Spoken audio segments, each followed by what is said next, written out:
Ecografía pediátrica y fetal en el Hospital Sick Kids, Toronto, Canadá. Actualmente labora en el Hospital Hamburguesa Alta Especialidad, Monterrey, Nuevo León. Y pues bienvenido, doctor. Bienvenido al programa desde mi silla. Es todo un placer que haya aceptado la invitación. ¿Cómo está?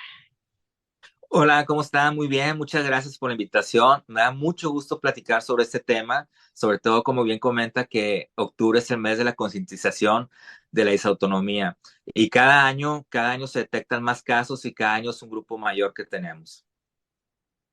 Y bueno, doctor, todos dicen disautonomía. Bueno, ¿qué es eso? ¿Espera explicar qué es la disautonomía, con qué se come?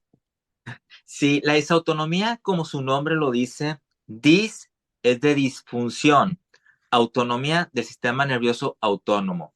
Me explico. Nosotros tenemos dos sistemas nerviosos en el cuerpo, uno que se llama somático, que es el que yo controlo. Por ejemplo, puedo mover una pluma, yo sé lo que voy a hacer y en cuestión motora. Y hay un sistema nervioso que yo no controlo, que se llama autónomo. Yo les pongo el ejemplo de mis pacientes que me subo a un carro automático, pico el botón, pongo directa y le doy. Y ya, ando en mi carro. Pero yo no sé lo que está pasando en el sistema hidráulico, en el sistema eléctrico del carro, el motor. Bueno, eso es lo que pasa en nuestro organismo. Nosotros andamos día a día y no sabemos tantas funciones que hay en el cuerpo, tanto digestivo, circulatorio, respiratorio, hormonal, que está pasando en el cuerpo. Y ese sistema nervioso tiene que estar bien regulado para funcionar, para que yo no me dé cuenta que está funcionando. Cuando tenemos esa falta de regulación en ese sistema nervioso autónomo, que funciona por sí misma, es cuando empezamos a tener estos síntomas. El sistema nervioso autónomo tiene dos variantes, uno que se llama simpático y otro que se llama parasimpático. Yo les pongo el ejemplo. El simpático es el de huida. Viene un león y dice, hey, rápido, el cuerpo lo que va a hacer es, toda la sangre se va a los músculos, pupilas se dilatan para poder huir y el corazón empieza a latir más rápido, la adrenalina. Y el parasimpático es el de restablecimiento, como el de digestión, y está más tranquilo. Entonces, tiene que haber una paridad entre el sistema nervioso simpático y el parasimpático. Es decir, dice el simpático, viene el león, y el parasimpático dice, no, no te preocupes, era un perro. Ah, bueno, ya, estamos todos tranquilos, ¿verdad?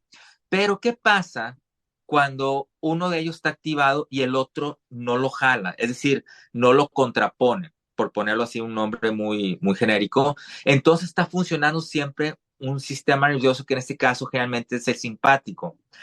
Por eso las personas que tienen disautonomía en los cambios de postura van a sentir taquicardias, palpitaciones, mareos, sensación de sudoración, que se le duermen las manos, porque el sistema parasimpático no está entrando a hacer su función como debe ser.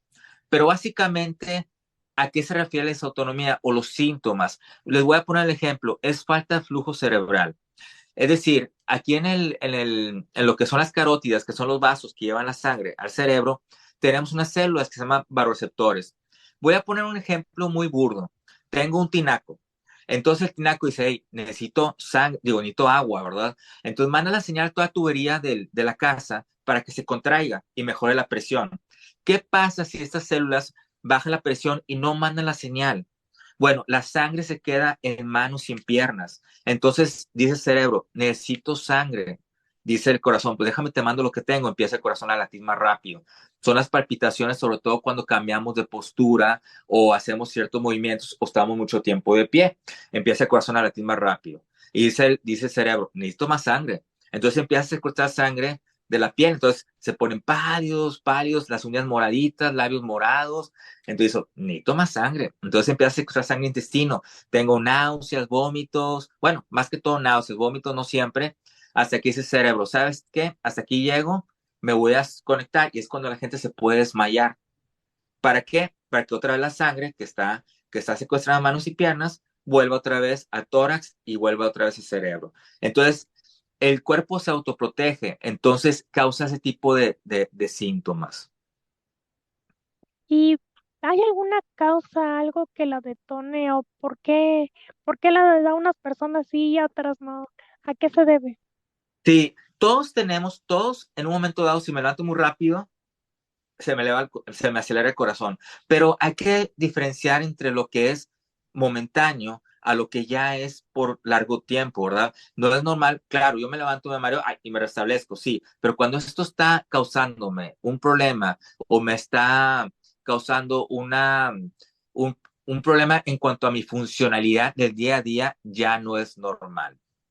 Y la disautonomía puede ser primaria, quiere decir que la disautonomía no hay una causa, simplemente apareció, es más común en mujeres, 90% son mujeres, y los picos de edad son entre 5, 15 años y luego entre los 30 y 40 años. Pero tenemos otras causas que pueden, o lo que es la disautonomía secundaria, que puede ser secundaria ahora sí a, por ejemplo, enfermedades como síndrome de ovario poliquístico. Muchas mujeres se van a identificar que tengo ovario poliquístico y empecé antes con disautonomía o después tuve los eventos de disautonomía. Enfermedades reumatológicas como artritis reumatoide, lupus, síndrome de Sjögren. También tenemos algunas cuestiones genéticas, por ejemplo, síndrome Marfan o síndrome de Ehlers-Danlos, o las personas que son muy hipermóviles o mucha hiperelasticidad, que dicen, oye, mira, yo puedo hacer el brazo hasta atrás y que pueden jalar el dedito para atrás. Bueno, ellos también tienen a hacer eso. Tenemos causas infecciosas. Dentro de las causas infecciosas tenemos una enfermedad que se llama Lyme y curiosamente una que se llama COVID. Entonces, el COVID vino a aumentar 3 a 5 veces más los casos de disautonomía que teníamos previamente. ¿Por qué? Porque atacó directamente el sistema nervioso autónomo. El crecimiento en las mujeres también es otro factor, hormonal es otro factor que podemos tener y podemos tener otro tipo de enfermedades, por ejemplo, Parkinson, síndrome de actividad de las células más, o podemos tener simplemente disautonomías puras. Hay mucho tipo de disautonomías y eso es importante que lo sepa la gente porque mi disautonomía no va a ser igual a la disautonomía de otra persona. Eso es importante porque lo que a mí me funciona como paciente no le va a funcionar a la otra persona. Entonces tenemos que tener mucho cuidado y eso es importante, individualizar los casos. Entonces, por eso no mucha gente tiene estos síntomas. Y algo que hemos visto también es que hay una tendencia muy alta en que mamá lo tenía, abuelita lo tenía o papá lo tenía. Generalmente son mujeres que lo puedan tener y lo va transmitiendo a la familia. No es algo tipo de genes, sino más que todo hay esa tendencia familiar. Entonces, ¿se podría decir que sí es hereditario o que no es hereditario? Es hereditario, sí hay dos tipos. Bueno, hay una forma hereditaria, que es la tendencia en la familia, pero hay otro tipo cuando es genético, que es un grupo muy pequeño que tenemos, que eso también es muy importante leerlo porque a veces leemos, bueno, dice autonomía genética o hereditaria, y nos vamos a grupo que hay un grupo muy pequeño, muy, muy, muy pequeño, de una población en el este de Europa, muy particular, que ellos pueden tener más que todos trastornos de otro tipo de genes, donde ahora sí la evolución o el pronóstico no suele ser tan bueno, pero no es lo común, ¿sí? O sea, no es en nuestra población. Eso es importante saberlo. ¿Por qué? Porque uno lo empieza a googlear, dice autonomía genética, te va a ese punto y se me asustan en ese sentido, ¿no? Pero sí hay una tendencia hereditaria. Sí, yo creo que después sí que 90% de mis pacientes llegan y mi mamá me empieza a decir, yo tenía todo eso cuando yo estaba entre los 12, 14 años, me desmayaba en secundaria, o sea, todos los síntomas. Y son personas que tienen tendencia a tener baja presión. ¿Y cuántos tipos de disautonomía hay entonces? Hay más de 20 tipos de disautonomía, pero las más importantes o las más frecuentes son intolerancia ortostática, ¿sí?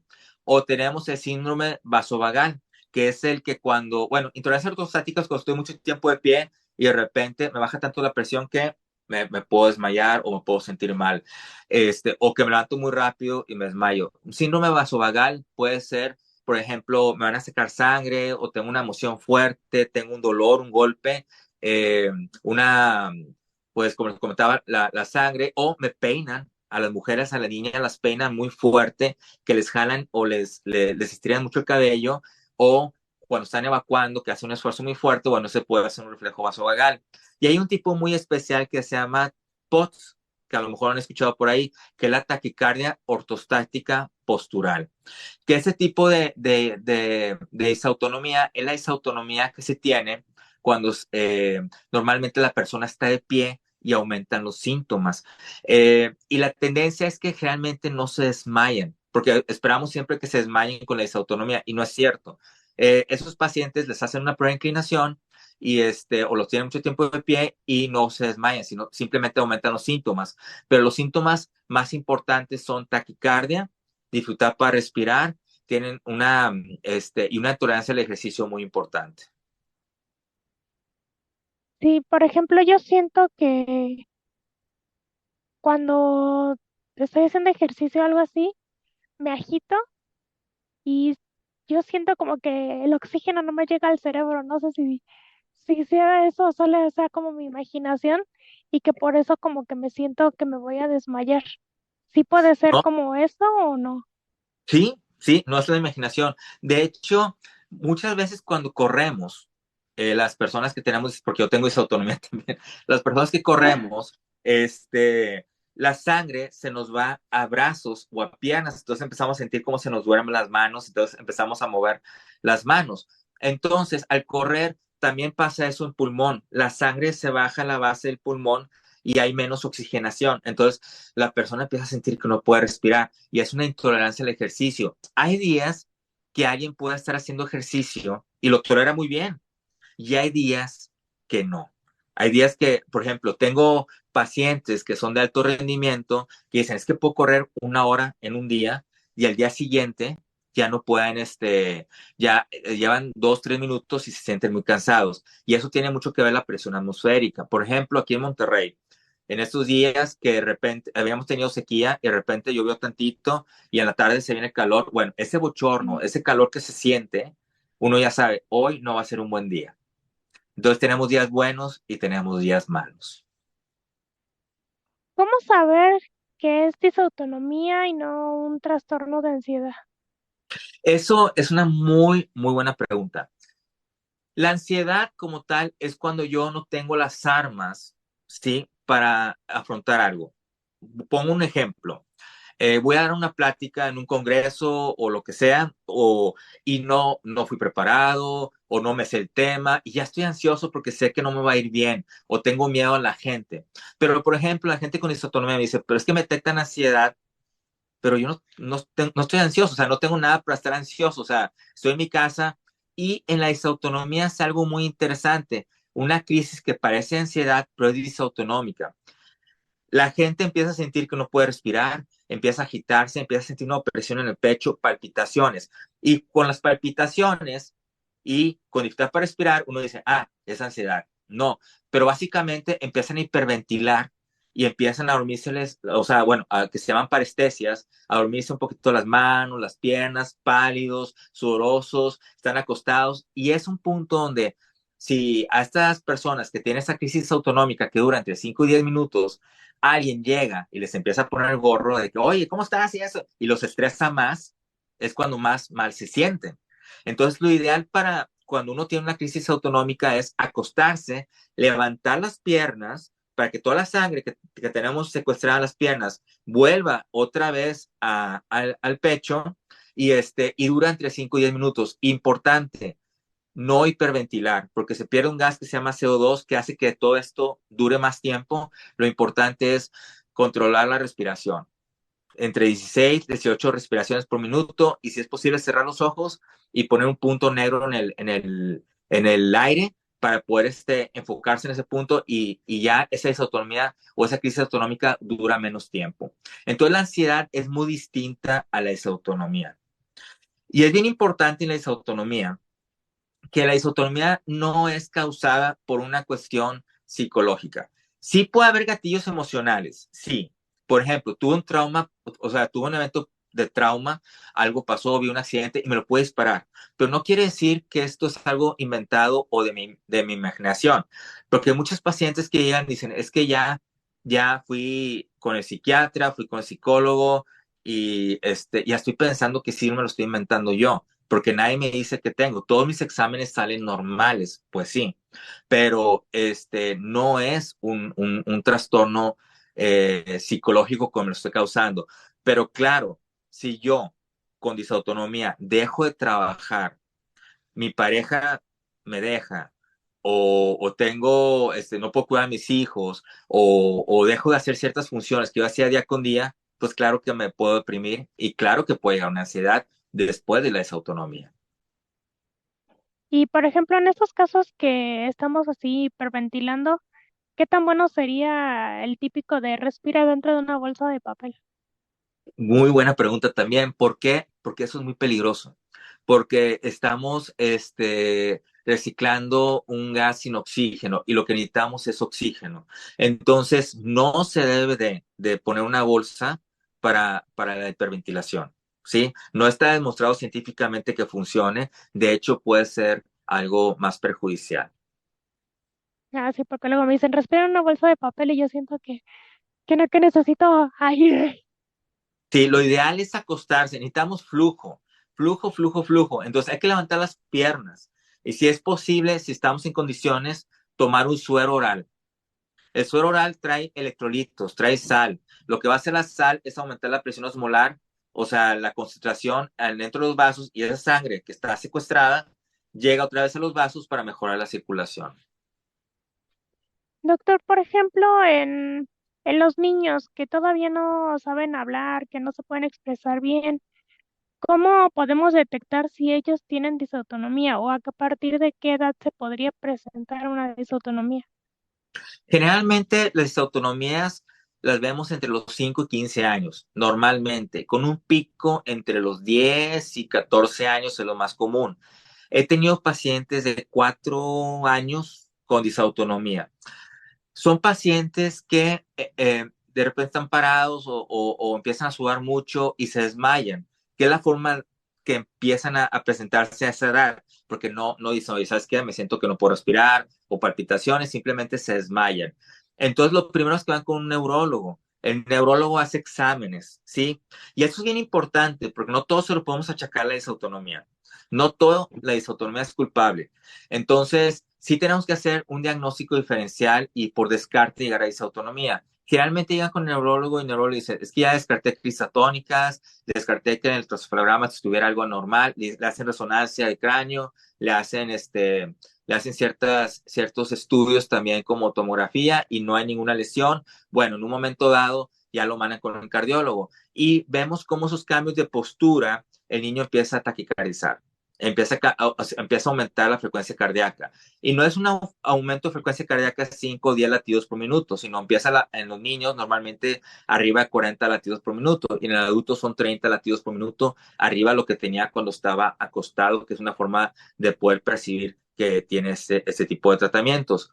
Hay estudios, por ejemplo, la prueba de inclinación, que yo no la recomiendo en edades tan pequeñas, que puede ser un factor, pero aquí básicamente es la clínica. Lo más importante es la clínica y descartar otro tipo de enfermedades antes de llegar a la disautonomía. Pero ¿ha habido algún caso que nacen con la disautonomía o es hasta más adelante? Pues todos nacemos con una predisposición a tener baja presión, pero ya cuando llegan a la edad, generalmente voy a poner la edad de crecimiento, sobre todo los cambios hormonales en mujeres, que son entre los 11, 10, 12 años, es cuando empiezan a tener los síntomas.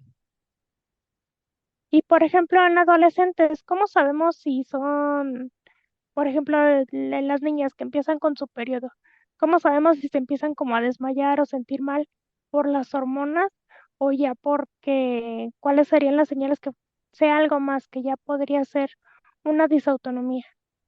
Claro, aquí es muy importante la historia clínica. El mejor estudio, la mejor herramienta que tenemos es preguntarle al paciente. Es importante hablar con la niña, es importante, o con el niño en este caso, hablar con ellos, ver cómo son los síntomas, cómo se presentan.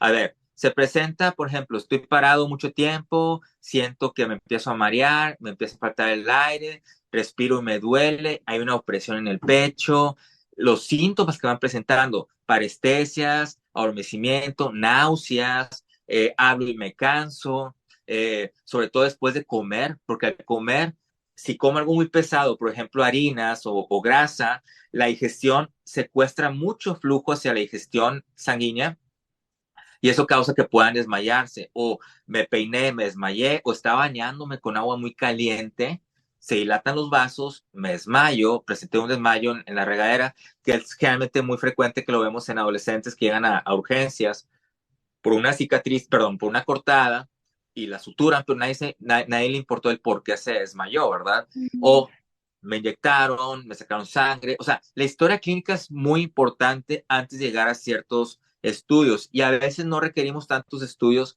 para llegar a una disautonomía como tal. Porque una de las pruebas que más utilizamos es la prueba de inclinación y en el 40% de los casos pueden salir falso negativo, es decir, pueden tener esa autonomía, pero sale negativa la prueba. Entonces, no siempre las pruebas negativas descartan una autonomía. Y la historia clínica aquí es muy importante con ellas. Y sobre todo es muy común que durante sus días de periodo, días antes y durante sus días, presentan mayores síntomas. Pueden ser cuestiones hormonales, de flujo, que nos ocasiona ese tipo de eventos. Y por ejemplo, ¿cómo podemos prepararnos para cuando van a ser esos días y tener como con nuestro kit de emergencia para no sufrir un desmayo o los niños que se van a la escuela y qué tenemos que traer en la mochila para que sea nuestro kit de supervivencia? Esa es muy buena pregunta también. ¿Por qué? Porque cada paciente se conoce muy bien. Ellos mismos se conocen. Entonces, el mejor doctor de cada paciente son ellos mismos. No hay mejor persona que se conozca. Entonces, cada persona dice, mira, yo empiezo a sentir esto, empiezo a sentir lo otro y ya sé que voy a tener un evento. Hay eventos que son súbitos, pero aquí lo que ayuda es llevar buenas indicaciones en el día a día o cambios de hábitos, perdón, en el día a día para esto.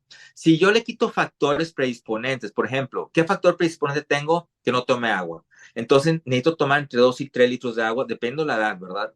2 a 3 litros de agua al día. Si voy a estar en lugares, evitar lugares muy cerrados, con mucha gente, calurosos, por ejemplo, los cultos, iglesias, sí vayan, pero quédense sentados o en una orilla, los conciertos, el cine, teatros o el camión cuando está muy lleno, tratar de que ir a tiendas a horarios que no son los horarios pico, por decirlo así. También el desvelarse. El desvelarse ha sido una consecuencia o una causa de que la disautonomía haya empezado. Por eso en la pandemia se haya presentado, perdón. Por eso en la pandemia, ¿cuántos jovencitos no estuvieron en la pandemia? Y pues llega el 12 de marzo de 2020, hoy sabes qué es pandemia, no hay clases, y pobrecitos, estaban todos viéndose cara a cara ahí en la casa y no tienen nada que hacer, pues ponte a ver televisión en la noche o ponte a jugar con tus amigos en videojuegos cuando hay mejor red, que son en la noche. Entonces, todos se me cambiaron mucho el ciclo del sueño y eso empezó a ocasionar mayores eventos de disautonomía. Entonces, tratar de evitar eso con buena hidratación, buena alimentación, ejercicio, porque fortalecer las piernas me ayuda a que circule mejor la sangre. Hay que hacer ejercicio, aunque un día no aguantemos un minuto, bueno, el siguiente día aguantamos 2, 3, 4 y vamos aumentando, pero hay que hacer ejercicio. Necesitamos fortalecer el cuerpo y evitando todos esos factores, ayudando para que todos esos factores de riesgo los tengamos, podemos tener una mejor calidad. Ahora, ¿qué puedo hacer en la escuela? Yo le recomiendo a muchos niños es tómate un suero o llévate un suero a tu escuela, un suero oral. ¿Por qué? Porque si te empiezas a sentir mal, te lo puedes tomar. Es muy común, y tocando el evento de la escuela, que la disautonomía trae alteraciones en la atención. Entonces dicen los niños, es que no me acuerdo, se me empieza a olvidar ciertas cosas. Más que todo fue la atención, porque como hay bajo flujo cerebral, los niños sienten como un aturdimiento que en inglés le llaman brain fog, que es como una neblina mental, entonces no ponen tanta atención y batallan mucho para captar. Y son niños que de repente nos bajan mucho en la escuela cuando eran niños que iban muy bien. Entonces es importante estar bien hidratados, desayunar algo que no sea carbohidrato, que sea más proteína para que la digestión no sea muy fuerte y que vayan con todas las herramientas a la escuela para poder aprovechar. Entonces, yo creo que siempre hay que tener como bien informados a todos los maestros que mi niño tiene disautonomía para que no piensen que es un flojo, que no pone atención, que no quiere hacer ejercicio o que se hace el enfermo para no hacer alguna actividad física. Eso es muy importante porque de hecho sí, generalmente yo lo que les hago en la consulta es una carta donde ellos lo llevan a la escuela, explico lo que es la disautonomía. Está una página que dice especial en Facebook donde viene mucha información sobre disautonomía. Entonces, se les invita a los maestros a leerlo. Y algo que es importante es sobre todo en educación física, porque sí pueden hacer ejercicio, pero los ejercicios que vemos que en ciertas autonomías se sienten un poquito más agotados o se me pueden desmayar son con los saltos, brincando la cuerda o brincando un trampolín o en voleibol tal vez que tengan que saltar mucho. Entonces, no pueden estar bajo el sol. Lo ideal es que hagan ejercicio en horarios no pico del calor. Todos esos eventos, y si sienten mal, déjalo que se acueste y que levante las piernas. Y otra cosa, si los niños van a la escuela y tienen que estar tomando 2 a 3 litros de agua al día, pues tienen que ir al baño. Entonces, es bien importante que los maestros los dejen ir al baño, porque también retener o aguantarse las ganas de ir al baño puede ocasionar un evento de disautonomía. Ah, perfecto. Una de las preguntas que me hicieron en los grupos de disautonomía es, ¿cómo saber si un niño tiene epilepsia o son crisis convulsivas por causa de disautonomía? Ok, normalmente aquí tendría que tener un electroencefalograma normal y lo tiene que valorar un neurólogo. O sea, sí tenemos que hacer esa diferencia entre que el neurólogo me dice, ¿sabes qué? Que es muy común, yo trabajo mucho con neurólogos que me dicen, ¿sabes qué? No es algo neurológico, ya lo revisamos y suele ser algo de disautonomía. Pero normalmente las crisis convulsivas generalmente son tónico-clónicas. ¿Qué quiere decir eso? Que se mueven. Son los niños que hacen este tipo de movimientos. Y generalmente cuando tenemos una crisis convulsiva por disautonomía tónica, hacen este movimiento con las manos hacia adelante y se quedan así rígidos por algunos segundos. Normalmente no pierden esfínteres, es decir, no pierden el tono, no se orinan o no evacúan, y generalmente la recuperación suele ser espontánea o rápida. Cuando con una crisis convulsiva tiene un periodo que se llama posictal, que duran unos minutos que pueden estar dormidos o muy cansados. Y generalmente con esa autonomía después de un desmayo se recuperan de forma espontánea. Dice, sí hay relación entre autismo, THAD y el sistema nervioso autónomo y su mal funcionamiento. Sí, muy buenas preguntas que están haciendo, ¿eh? Eh, Sí. sí, porque se ha visto en los últimos años, se ha hecho una correlación muy importante, estudios de algunos doctores que han hecho ahí muy importantes, que el autismo o el espectro autista, estoy abarcando grupos de Asperger, tienen mayor relación en un 20% a 30% con disautonomía. Entonces, es muy común que nuestros hijos con autismo o con Asperger puedan tener eventos de disautonomía. Entonces, es importante estar muy al pendiente de cualquier evento. Y no estoy hablando nada más de niños, ¿eh? Estoy hablando de adultos con Asperger y generalmente pueden presentarse entre 30 y 40 años. No estoy hablando solamente que sea un grupo selecto de niños, ¿eh? Puede presentarse a cualquier edad. Mm. Otra pregunta que me hicieron es, ¿cómo controlar la ansiedad y ataques de pánico? Mi hija tiene disautonomía. Ok, como comentaba, no es una crisis de ansiedad lo que tiene. Vamos a llamarle una crisis autonómica. De hecho, no tiene un nombre como tal, pero yo le puse crisis autonómica. Ahí lo importante es que se acueste su hija, levantar las piernas, si que alguien le ayude y no molestarla. ¿A qué me refiero con esto? Ella sabe cómo recuperarse. Es bien importante porque entre más uno esté ahí, ay, ¿cómo estás? Y gritándole y moviéndole, haciéndole cosas, más se siente agitada y más se siente mal. Hay muchas personas que les gusta tener una música suave, hay muchas personas que nada más déjame.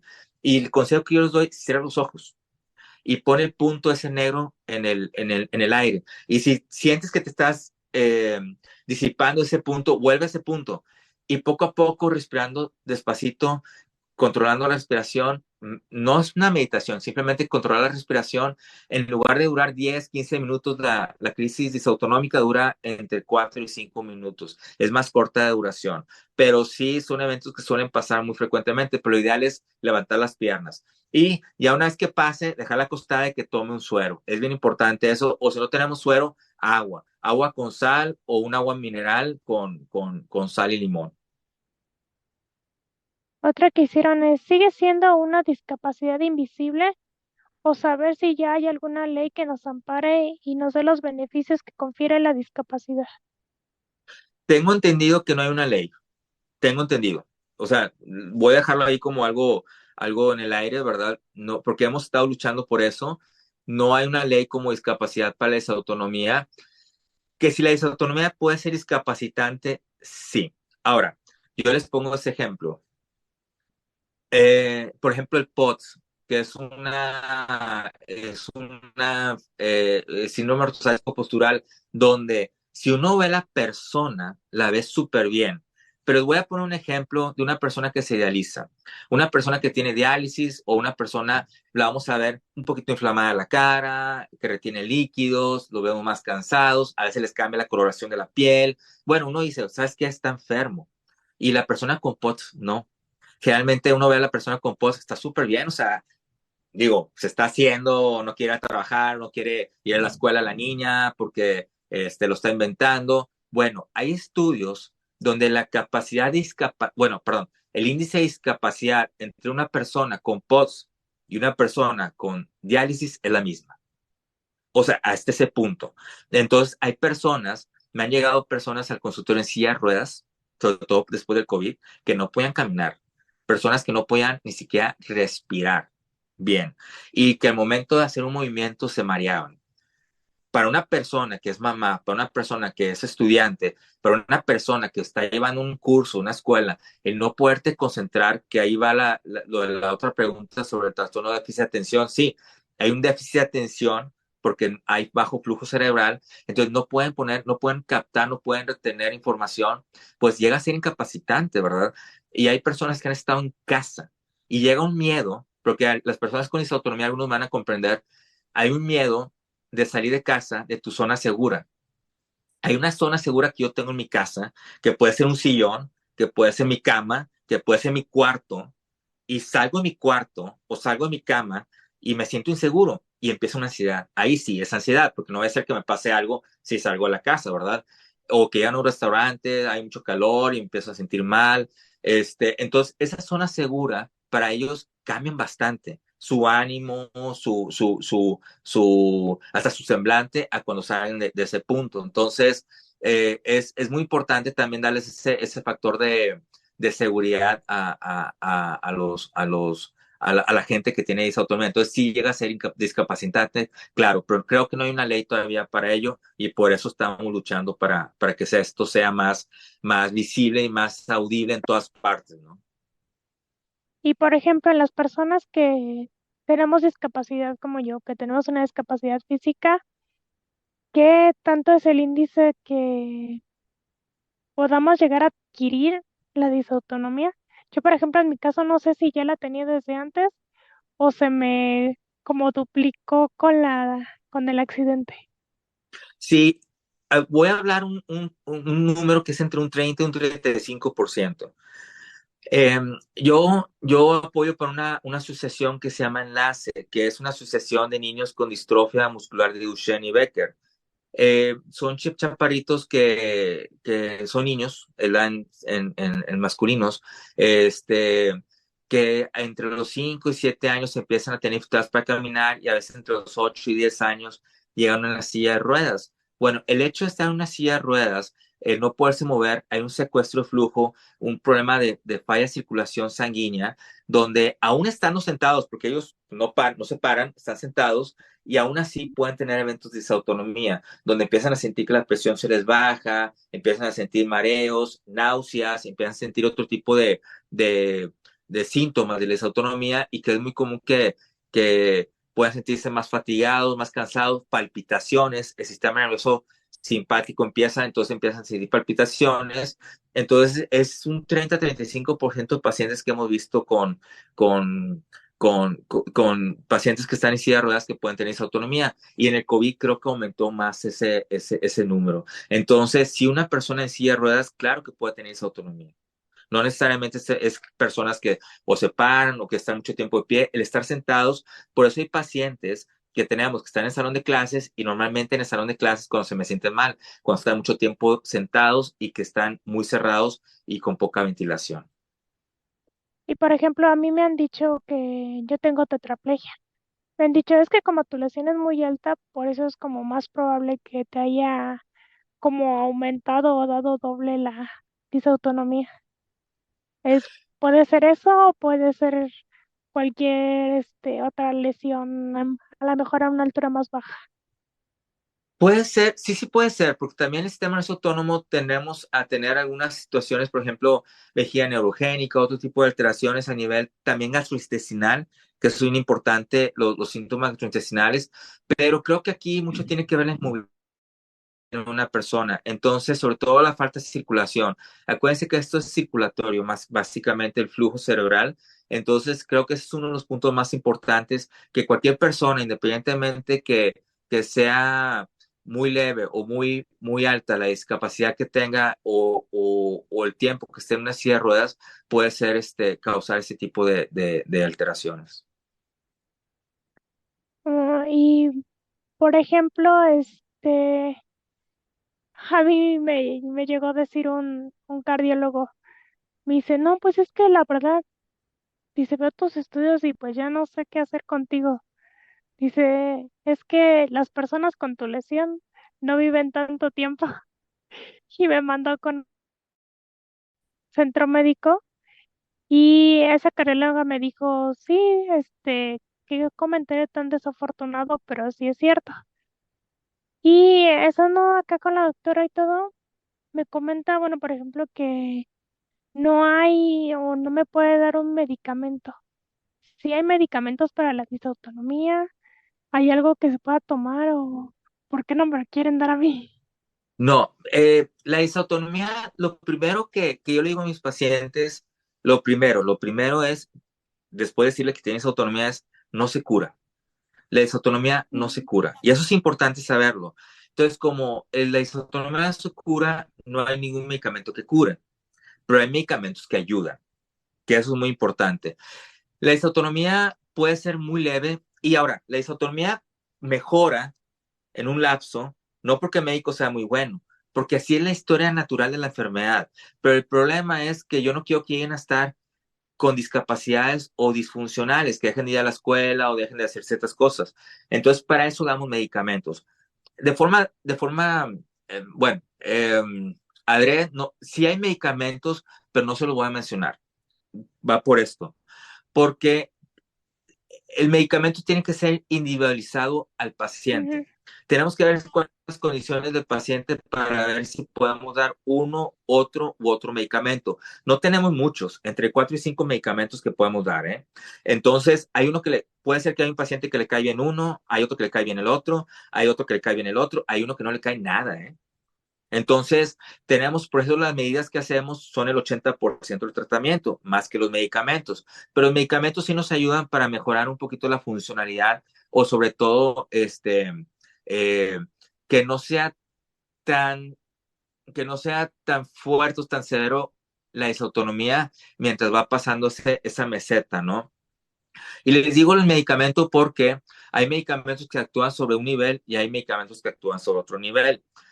Tengo una paciente, o por poner un ejemplo, que viene conmigo, empezamos con manejo, a veces manejo medicamentos cuando lo requieren, normalmente no, manejo lo que es los cambios de hábito, pero me habla por teléfono, después de 2 meses, me dice, ¿sabes qué? No ha mejorado mi hija, bla, bla, bla. Bueno, ok. Y una cosa muy importante es la información. Entonces siempre les digo, tienen que leer mucho sobre esa autonomía, porque no es algo muy sencillo y hay que comprender muy bien a la hija o al hijo lo que tiene, ¿verdad?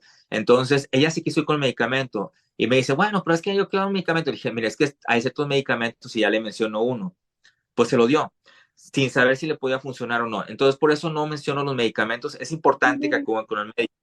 También es importante que como cardiólogo o neurólogo que ve disautonomía, tener la sensibilidad y tener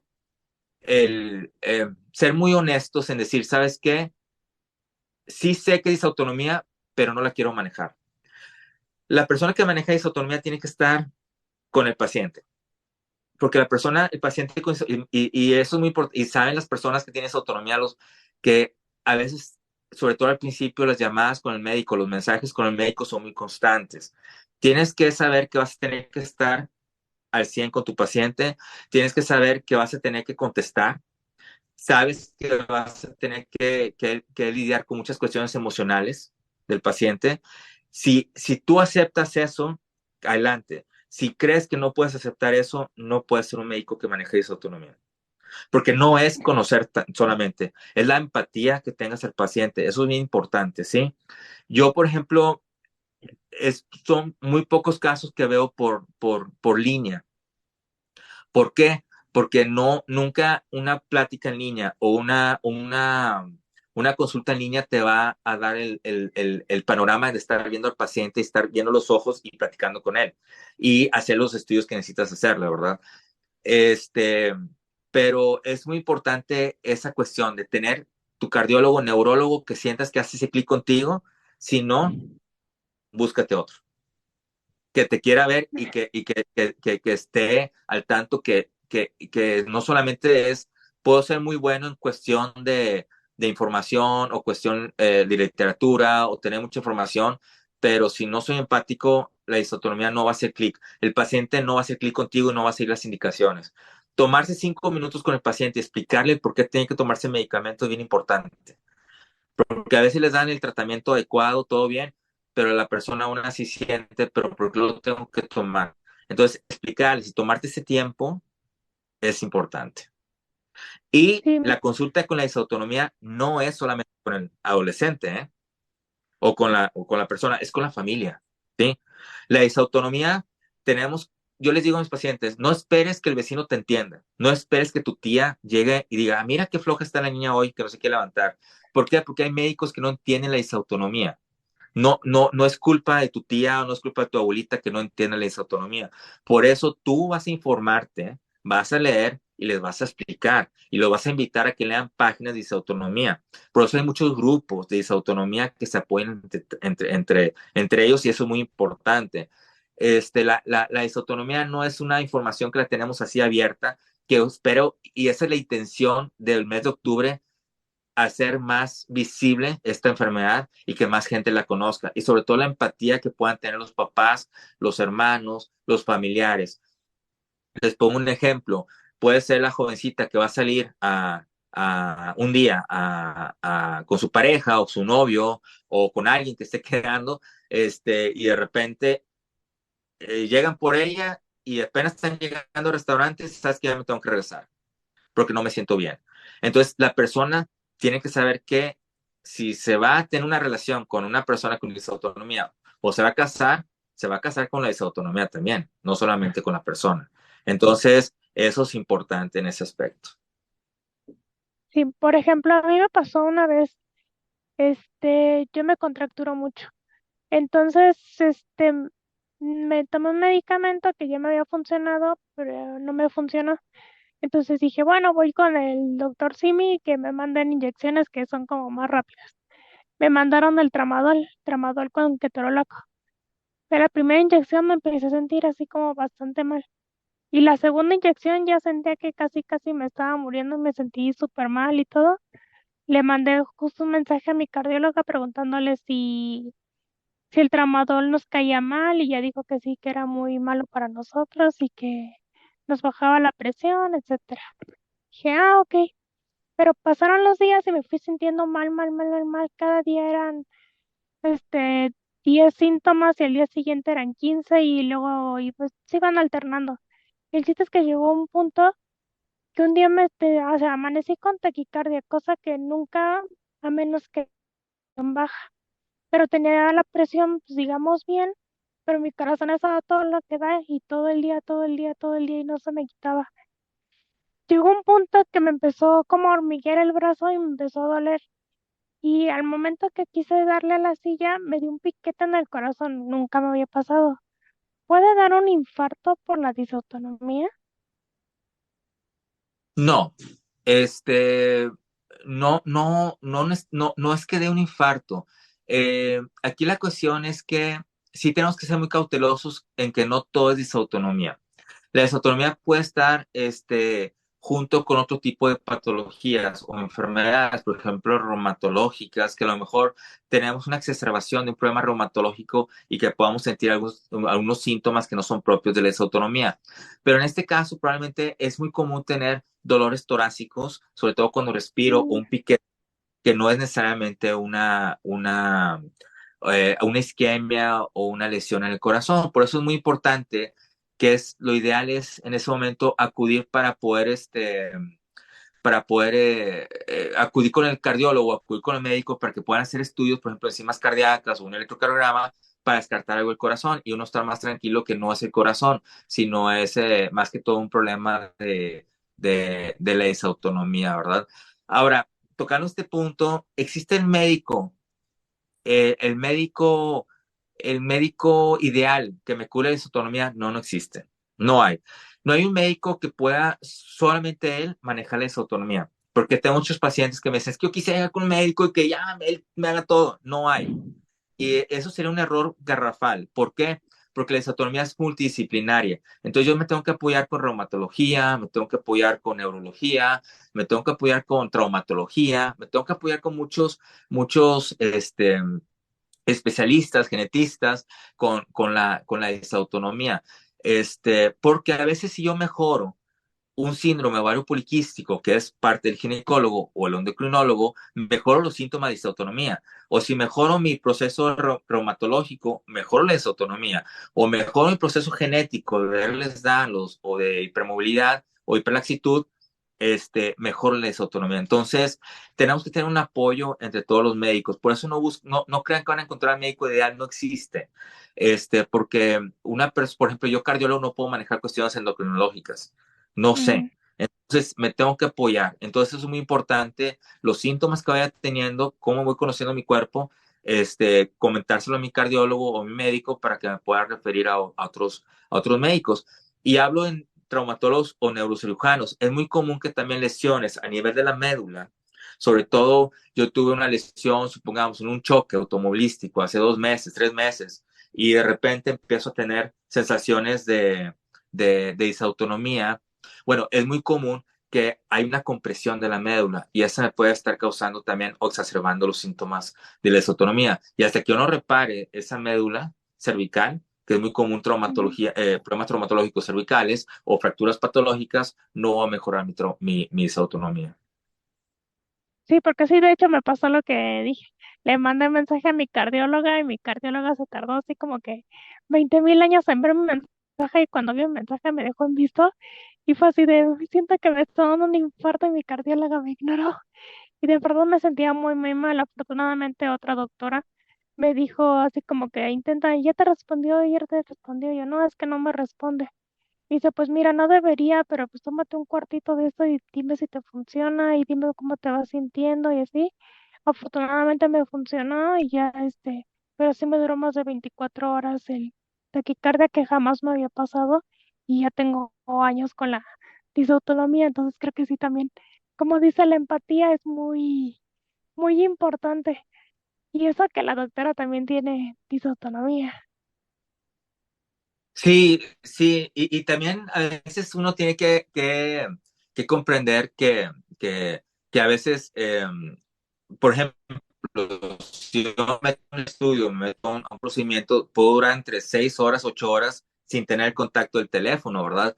Pero lo importante es responder. Siempre terminando, a ver, perdón, estaba ocupado, pero ¿cuál fue la urgencia, verdad? Y también como paciente, se lo digo, es muy importante que hay preguntas que en verdad me han llegado como a las 2 de la mañana, y me preguntan cosas que no son nada relevantes. Entonces, hacer un muy buen uso, Ah, no se tanto de un puede. lado para el otro, Sí, de ese tipo de información. Eso es bien importante para que también tengan ese clic con el médico, ¿no? Entonces, sí, tampoco estarlo pero sí, fastidiando a cada rato. es que, o sea, no, si es necesario, sí, no es fastidio, no, pero cuando son preguntas que no hay una relación con la disautonomía como tal y son muy evidentes, a veces sí se abusan un poquito de ese sistema. Entonces, lo ideal es hacer ese clic y como médico decir, sí lo puedo manejar, no lo puedo manejar y ser muy honestos. ¿Sabes qué? Yo te recomendaría mejor que tuviera una persona que sea especialista en esto o que tenga la empatía, ¿verdad? Con ese tipo de situación. Doctor, ¿qué tan frecuente puede ser que frente a la ignorancia del tema algunas personas busquen una salida a su sentir en el consumo de drogas? Ok, este, voy a, Claro que no lo ideal, ¿verdad? No debería pasar eso. Ahora, voy a ser un poquito honesto en este caso. Hay muchas personas que cuando se diagnostica la disautonomía ya tienen un trasfondo emocional o una historia con abuso de drogas. ¿Por qué? Porque también, como les comenté, muchos pacientes después de un trauma, de un evento postraumático, puede ser la muerte de un familiar, abuso emocional, físico, sexual que tuvieron de niños, después empiezan a tener eventos de disautonomía porque sí, algo así lo puede desencadenar. Entonces, generalmente ya hay una disfuncionalidad en la familia, perdón, y pueden empezar con las drogas. Las drogas, lo que es alcohol, las drogas, todo eso nos va a causar mayor síntomas con la disautonomía. Y por supuesto que no es una salida a de la disautonomía, las drogas o el alcohol, porque al contrario, van a exacerbar los síntomas de la disautonomía. Y uno dice, bueno, la disautonomía como tal, si yo me desmayo en mi silla, ¿me causa un problema? Pues no, ¿verdad? Porque ese bajo flujo no llega a ser tan fuerte como para causar un daño neurológico.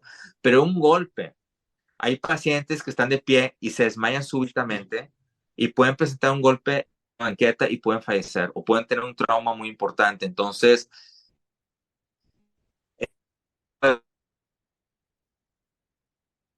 desmayo y si me estoy tomando alcohol o me tomo una droga, lo que sea, que exacerbe más son síntomas, pues pueden poner en riesgo mi vida. Sí, por eso no, claro que no es recomendable llegar al abuso de sustancias. Y por ejemplo, los que les dio disautonomía después del COVID, digamos que puede ser como temporal o igual ya se pegaron como todos nosotros. No, estamos aprendiendo, ¿eh? Porque esto lleva poquito tiempo. Yo voy a platicar mi experiencia, lo que yo he visto, lo que yo he palpado. Mis pacientes con disautonomía sí les dio muy fuerte cuando tuvieron COVID, pero creo que se han comportado de una forma más benigna que pacientes con POTS que han tenido esto durante mucho tiempo o disautonomía de más larga evolución. Para poder decir que es una disautonomía o un POTS, tenemos que tener los síntomas más de 3 meses. Eso es importante, porque a veces, bueno, sí me mareé, no quiere decir que tengan esa autonomía, ¿verdad? Pero cuando esto ya es más de 3 meses o me afecta mi vida diaria, sí es una disautonomía. Pero los pacientes que yo he visto con post-COVID, sí tienen disautonomía, no se les va a quitar, pero los eventos han sido más separados que los pacientes que no fueron por COVID. Y por ejemplo, si queremos salir de vacaciones a un lugar caluroso o bochornoso, así la playa o lugares que sabemos que nos, pero qué medidas podemos tomar para Claro, que no nos vaya tan mal o para llevarla bien. claro, claro. Hay que salir de vacaciones, no hay ninguna restricción. Importante, el avión deshidrata. La altura del avión deshidrata. Entonces es bien importante que antes de subirse al avión, ¿sí? Tomen un suero, tomen líquido, porque a veces en el avión no los permiten dejar pasar botecitos de agua, ¿verdad? Pero es importante antes hidratarse muy bien, ¿ok? Es importante que si voy a hacer un viaje largo, estoy hablando, oye, me quiero ir a Europa, me quiero ir a vuelos de más de 7, 8, 10 horas, en el avión estar separando cada rato, mover piernas. ¿Por qué? Porque hay una estasis o vamos a hacer un secuestro de sangre en las piernas que puede ser hasta peligroso en algunos pacientes. Eh, de hecho, hay un síndrome que se llama muerte súbita del turista, donde de repente están mucho tiempo sentados, que no tiene que ver con isotonía, cualquier persona, está mucho Ajá. tiempo sentado por 14 horas o más y te levantas y un trombito se te va, que un coagulito que se te hizo ahí en la pierna, está el cerebro y puedes tener ahí un evento, ¿no? Entonces, es importante estarse moviendo el avión. Es importante también, si sé que tengo isotonía, las medidas compresivas. Las medias compresivas ayudan mucho en los vuelos. Es ponerse las medias compresivas antes de viajar, irse en el vuelo y eso mejora la circulación. Hay medias compresivas hasta los tobillos, hay medias compresivas hasta los muslos, hay medias compresivas hasta el abdomen, que a muchos pacientes con POTS, pues es la que recomendamos. Yo sé que son muy incómodas, yo sé que se siente mucho calor con eso, pero ayudan bastante. Y generalmente el porcentaje o la medición de medias compresivas que utilizamos son entre 20 y 30 de presión de milímetros de mercurio y que son moderados y si toleran un poquito más, bueno, entre 30 y 40 que sería lo ideal. pero utilizar medias compresivas ayudan bastante. Y ya que estoy en la playa, bueno, pues estar bien hidratado, evitar consumo de alcohol, ¿sí? Y evitar desvelarme, evitar estar en lugares muy cerrados o, por ejemplo, en la alberca, que esté muy calurosa, tratar de ir a horarios que no esté el sol pegando muy fuerte, ¿no?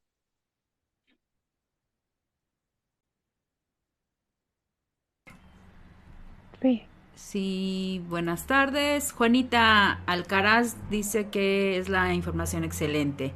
Ligia Leida Aburto, muy buen tema, excelente programa y les saluda. Ameca Coda, doctor García, gracias por compartir sus conocimientos, excelente. Y a ti, Tania, saludos y felicidades por estos buenos temas de tu elección. Angie Cruz, buenas tardes. Si estos síntomas como mareo, sudoración y palidez solo ocurre cuando se tiene actividad física, puede ser disautonomía, ya que los estudios clínicos todos salieron bien. Es lo que tenemos aquí por el momento, Tania. Gracias, Ceci. Ok, respondiendo a esa pregunta, es importante que la disautonomía puede parecer en reposo o con el ejercicio, pero si solamente tengo síntomas durante el ejercicio activo, es decir, estoy corriendo y me duele el pecho o tengo palpitaciones, cuidado, tengo que ir con un cardiólogo para descartar otro tipo de situaciones que pueden poner en riesgo mi salud, porque no, la disautonomía puede presentarse tanto en reposo como en el ejercicio y es más frecuente que sean en reposo. Doctor, ¿qué les diría, como mensaje para cerrar a las personas que tenemos disautonomía y que les da miedo hacer ejercicio, ir a un concierto, irse a cenar, irse de vacaciones y prácticamente salir de su cueva? ¿Qué les diría? ¿O qué consejo Hay les días, daría? hay días y los días buenos hay que apagarlos. Hay que vivir la vida lo más intenso que se pueda. Y hay días que nos tenemos que permitir sentirnos mal, ¿sí? No somos máquinas, no somos robots. Hay días que no me puedo levantar, no te levantes, pero aguas. Hay un término que a mí me encanta que dice, el que no se mueve, se muere. ¿A qué me refiero con esto? Si yo dejo de hacer ejercicio o si yo dejo de estar activo, a la larga eso me va a causar o me va a cobrar factura, ¿eh? Si un día no puedo hacer ejercicio, al día siguiente lo hago, pero tengo que estar moviéndome, ¿sí? Tengo que estar haciendo ejercicio. Y siempre una esperanza. Las disautonomías mejoran, sí, sí mejoran. No se curan, pero mejoran. Y no siempre voy a tener estos síntomas de disautonomía, no. Entonces, tengan mucha fe, mucha confianza. Les digo, esto sin un médico puede mejorar, sí, pero la idea es que no lleguen a ese punto de estar en el punto más alto que sea disfuncional para ustedes. Ay, doctor, pues muchísimas gracias por haber aceptado la invitación, por toda la información que nos dio y pues esperemos tenerlo pronto aquí con algún otro tema interesante. Ojalá que nos haga el honor de estar aquí. Claro que sí, muchas gracias por la invitación. Saludos a todos. Bueno, pues nos despedimos por hoy, pero no sin antes agradecer a la fanaticada por su compañía, a nuestro invitado, al doctor Jaime Fernando García Guerra, a Maru Chávez por la coordinación y a Ceci Figueroa por la producción. Ya saben, si tienen sugerencias sobre algún tema, son bienvenidos y pueden dejarlas en Facebook. Ojalá que el doctor nos pueda dejar en el chat sus datos para poder contactarlo y sus páginas donde tener la información. Muchas gracias a todos. Esperemos que el próximo miércoles nos acompañen.